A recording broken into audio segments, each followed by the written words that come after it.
Margaret Holloway had worked in the Royal Archives for 31 years. She had catalogued correspondence from 4 monarchs. She had handled letters that Napoleon had touched. She had worn the same pair of white cotton preservation gloves so many times that the supplier in Edinburgh knew her order before she placed it. She was not, by any reasonable measure, a woman who was easily surprised. And then on a gray Monday morning in early October, her direct line rang. Not her department line. Her direct line, the one that only 6 people in the world had the number for. She picked it up on the second ring. The voice on the other end was calm, unhurried and unmistakable. "Margaret," said King Charles, "I'd like George to spend some time with you this week, in the lower archive, the Elizabeth papers." She said, "Of course, sir." He said, "He won't be in the way." She said, "He won't be, sir." There was a brief pause, not an uncomfortable one, more like the kind of pause a person makes when they are deciding whether to say the real thing or the official thing. Then he said, "Some of those diaries are in rather poor condition. I'd like them properly preserved, digitally, before," another pause, shorter this time, "before they get any worse." "We'll take good care of them, sir." "Yes," he said, "I know you will." The line went quiet. Margaret set the phone down and sat still for a moment. The Elizabeth papers, she knew exactly which ones he meant. Queen Elizabeth II's private childhood diaries, written between the ages of 9 and 14, kept not in the main archive but in a separate temperature-controlled room 1 level below the primary vault. They had been there for decades. They were not secret exactly. They were simply private. There is a difference, in royal households, between those 2 things, and everyone who works in them understands it without being told. She pulled out her preservation schedule for the week and wrote 1 line across Tuesday morning. Wales Lower Archive, 900. Then she went back to cataloging a set of Victorian-era correspondence from Balmoral, and did not think about it again until she was driving home that evening, at which point she thought about almost nothing else. Prince George arrived at 8:57 on Tuesday. This was the first thing Margaret noted. Not 900, not 9:05 the way most visitors arrived, slightly breathless and apologetic. 8:57. He came through the staff entrance, not the visitor entrance, which told her that someone had briefed him properly or that he had asked the right questions in advance. Either way, it was a good sign. He was wearing dark trousers, a plain navy jumper, and a pair of trainers that had clearly seen actual use. No tie, no cufflinks, no anything that announced what he was. He had a small notebook tucked under his left arm and a pencil behind his ear, which Margaret found either charmingly old-fashioned or faintly theatrical and was willing to reserve judgment on. He was 11 years old. He looked around the entrance corridor the way children look at airports, not bored, not overwhelmed, but quietly calibrating, taking inventory. She had expected nerves. She had prepared privately for the possibility of awkwardness, for the careful social management that visitors of his kind sometimes required.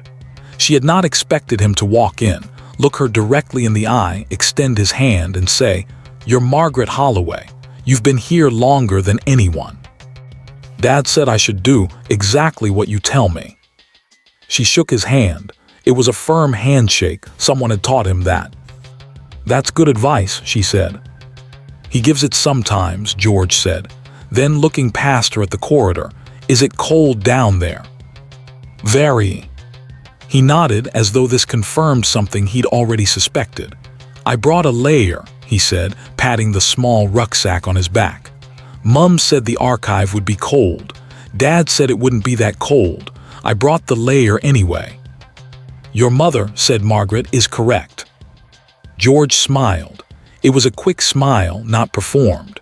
The kind that arrives before a person can decide whether to allow it. "Right then," he said, "should we go?" The lower archive at Windsor is not a romantic place.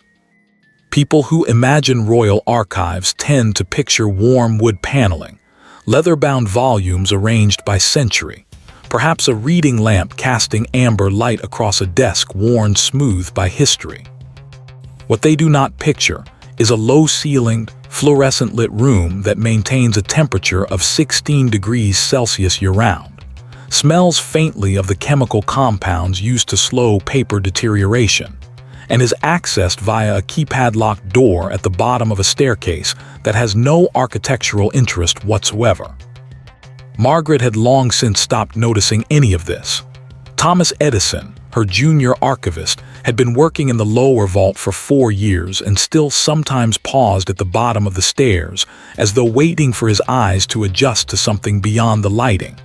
And George, coming down those stairs for the first time, went very quiet. Not uncomfortably quiet, not the quiet of disappointment, the quiet of someone who has just understood that they are somewhere serious. He stood in the doorway of the main lower vault and looked at the rows of acid-free archival boxes, the flat file drawers, the temperature monitors mounted at intervals along the walls, the single long work table in the center of the room under a set of full-spectrum preservation lights. Then he looked at the scanning equipment Margaret had set up the previous afternoon. A high-resolution flatbed document scanner, an overhead book scanner for bound items, and a laptop running the archive's digitization software. "This is where they actually are," he said, not a question. "This is where they actually are," Margaret confirmed. He walked to the work table slowly. Not tentatively, there is a distinction. He picked up one of the white cotton gloves from the pair laid out beside the scanner, turned it over in his hands, and then looked up. "Do I put them on now, or only when I'm touching documents?"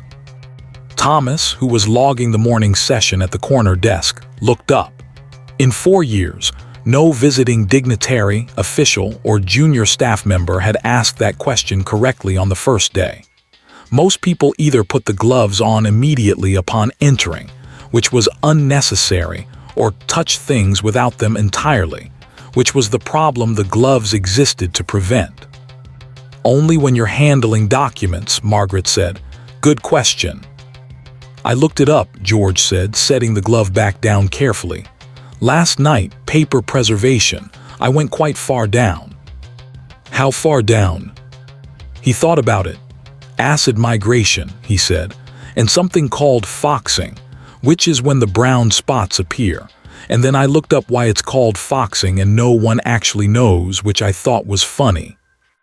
That we have a word for something, and we don't know where the word came from." Thomas had stopped pretending to log the morning session. Margaret said, "We can start with the scanner calibration. I'll show you how the software works." George pulled out his notebook, clicked his pencil. It was a mechanical pencil she saw now, not a standard one, and said, "Ready." The first hour was technical. Margaret walked George through the flatbed scanner's calibration process. The color profile settings, the resolution requirements for archival-grade digitization, the file naming convention the Royal Archive used, date, document reference code, sequence number, initials of the operator. She showed him how to place a document on the scanner glass without applying pressure to fragile paper, how to check the preview image for shadow distortion before committing a scan, how to flag a file that needed secondary review. He took notes. Actual notes, not the performative scribbling of someone who wants to appear engaged, but the condensed, practical shorthand of someone who intends to refer back to what they are writing. When he didn't understand something, he said so immediately. When he understood something, he didn't say so at all. He simply moved on. The first mistake came 20 minutes in. He was setting up his second practice scan, a non-archival test sheet Margaret used for calibration purposes, and he entered the file name in the wrong order. Reference code first, then date, instead of date first, then reference code. He caught it himself before he saved it, deleted it, retyped it correctly, checked it twice, then saved it. He did not apologize. He did not look up to see if anyone had noticed. He simply fixed it and continued. Margaret filed this away. By mid-morning, George was scanning independently. Not on the actual archive documents yet. Margaret had him working through a set of duplicate test materials she kept specifically for training new operators, but the process was the same. Place, check, preview, adjust, scan, name, file, move on. He developed a rhythm quickly, faster than Thomas had, though she did not mention this. It was during the test scanning that he asked the question. He was halfway through a practice document, watching the scan bar move across the preview screen, when he said, without looking up, "Why haven't these been done already?" Margaret was at the filing cabinet across the room. She turned. "The Elizabeth diaries," he said. "They've been down here for decades. The technology to scan them properly has existed for years. Why hasn't anyone done it?" It was a reasonable question. It was, in fact, the reasonable question. The one that every person who learned about the project had thought and most had not said aloud, because saying it aloud implied a kind of institutional failure that was uncomfortable to name directly. Margaret came back to the work table. She sat down across from him. "Several reasons," she said. "Access protocols, sensitivity around private documents, questions about who would have viewing rights to the digital files once they existed, whether digitization constituted a form of publication." George looked at her steadily. "But they're deteriorating." "Yes. So the alternative to digitizing them is losing them." "That is the alternative, yes." He looked back at the scanner. The test document had finished.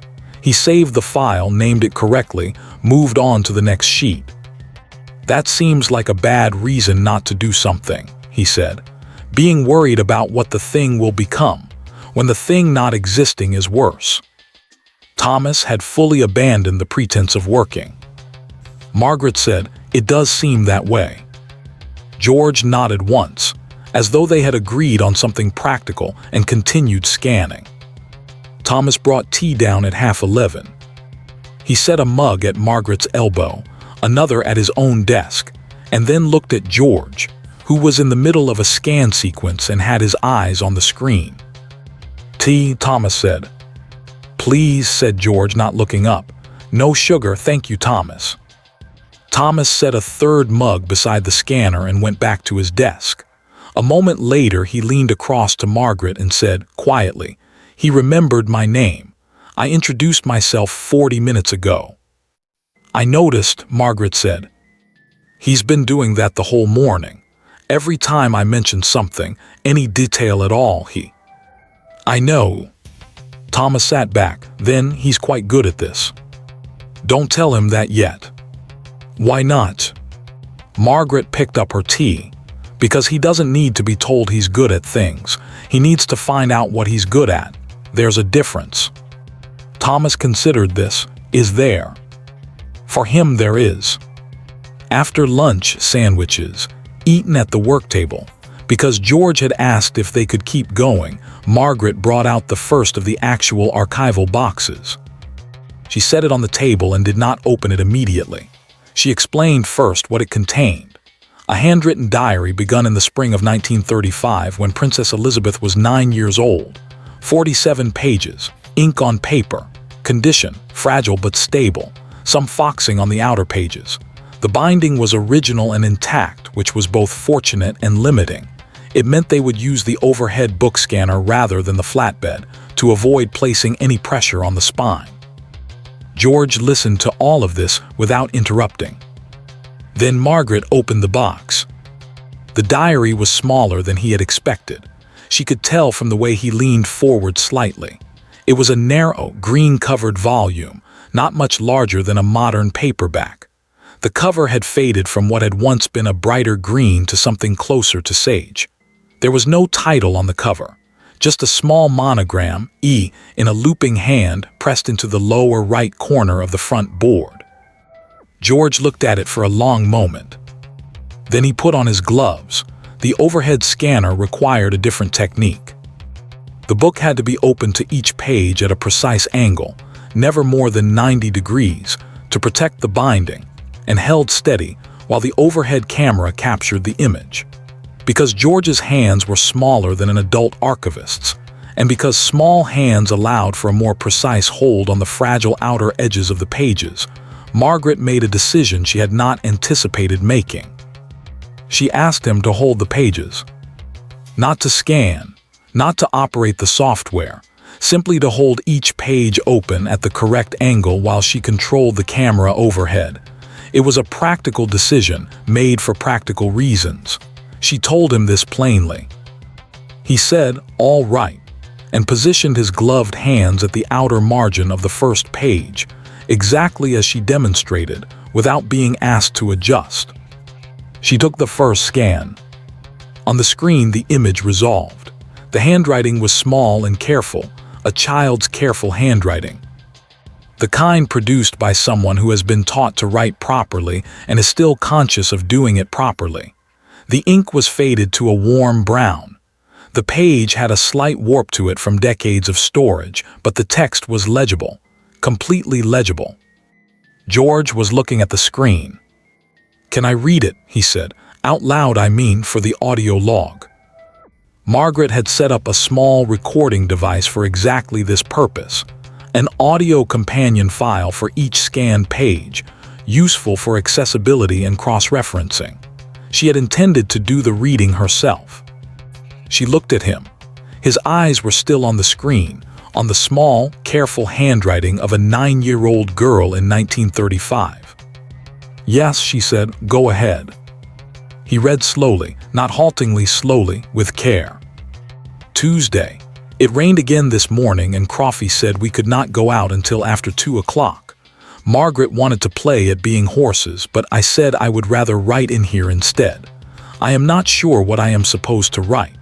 I am writing that I am not sure what I am supposed to write, which seems like cheating. George stopped. The corner of his mouth moved slightly. "She's funny," he said. "She was," Margaret said. He looked at the page again, then back at the screen, then at Margaret. "She was 9, he said. "Yes." Same as he stopped. "Same as you were," Margaret said, "not long ago." He didn't respond to that. He looked back at the page. After a moment he said, "Should I keep going?" "Please." He read the next entry, and the next. His voice was steady throughout, unhurried, neither performing the emotion of the words nor flattening it. He read the way someone reads when they are paying genuine attention to what they are reading, not to how they sound reading it, but to what the words mean. The entries were ordinary, unremarkably, beautifully ordinary.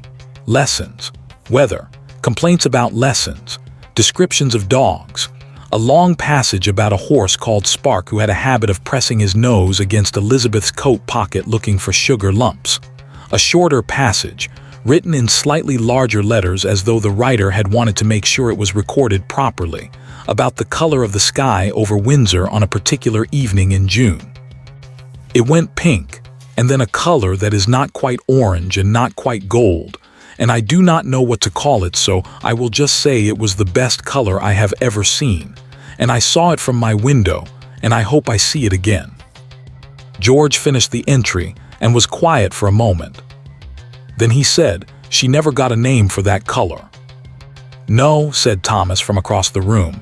His voice came out slightly differently than usual. He cleared his throat. "No, she didn't." George looked at the diary in his hands, at the careful way he was holding it, at the thin paper under his white-gloved fingers, at the looping letter E pressed into the green cover visible past the edge of the scanner bed. "She didn't know," he said, "not to anyone in particular. When she was writing this, she didn't know any of it, what was going to happen, what she was going to become. She was just writing." No one answered him. He positioned his hands again, at the outer margin of the next page, at the correct angle. "Ready for the next one," he said. They worked through the afternoon without stopping. Margaret had planned to cover the first 12 pages on the first day. By 4 o'clock they had covered 31. George had found a rhythm with the page holding that was more consistent than anything Margaret could have achieved alone. His grip was perfectly calibrated, steady without pressure. The pages held open at the same angle each time with a precision that Thomas, watching, eventually described as slightly unnerving. "It's not unnerving," George said, not looking up from the page he was positioning. "It's just the same thing each time. Once you know what the right position is, you just do the right position." "Every time," Thomas said. "What would be the point of doing the wrong position?" Thomas opened his mouth, closed it again. Margaret said, "Thomas, can you check the resolution on the last 3 files?" He went to check the resolution on the last 3 files. The diary entries shifted as the volume progressed. The early entries, age 9, early 10, were observational. Catalogs of daily life, weather, animals, small domestic complaints. But somewhere around the middle of the volume, around the entries dated autumn 1936, something changed. The handwriting remained careful. The subject matter narrowed. There were fewer entries about horses and more entries that were harder to categorize. George read one of these aloud, without being asked to pause. "Papa looks very tired. He did not come to dinner and Mummy said he was resting, but I do not think he is resting the way resting is supposed to work. I asked Crawfie what was happening, and she said nothing was happening, and I knew that was not true, but I did not say so. When things are not true, it is sometimes kinder not to say so, and sometimes it is not kinder, and I am not sure yet how to tell the difference." The room was quiet when he finished. Margaret waited to see if he would say something. He didn't. He looked at the page for a moment longer than usual, then positioned it for the next scan. He knew Margaret understood exactly what he was reading. He understood the year. He understood what the tiredness was. He understood at 11 years old the specific weight of being a child in a house where something large and serious is happening, and the adults have decided, for reasons of protection or habit or their own uncertainty, not to explain it clearly. He understood it because understanding it was not for him, an act of historical imagination. He simply positioned the page and said, "Ready." At 4:30, Margaret called the session. George looked up from the scanner with the particular expression of someone who has been very far inside something and is now returning. "We should stop for today," she said. He looked at the box. There were still 16 pages unscanned. "Tomorrow," he said. "Tomorrow," she confirmed. He nodded. He closed the diary carefully, at the correct angle, no pressure on the spine, and laid it in the open archival box the way Margaret had shown him. He removed his gloves, placed them on the table, and then stood back and looked at the work table for a moment. The scanner, the laptop screen showing the last file in the session queue, the archival box with its green-covered contents. 31 pages, he said. 31 pages, Margaret confirmed.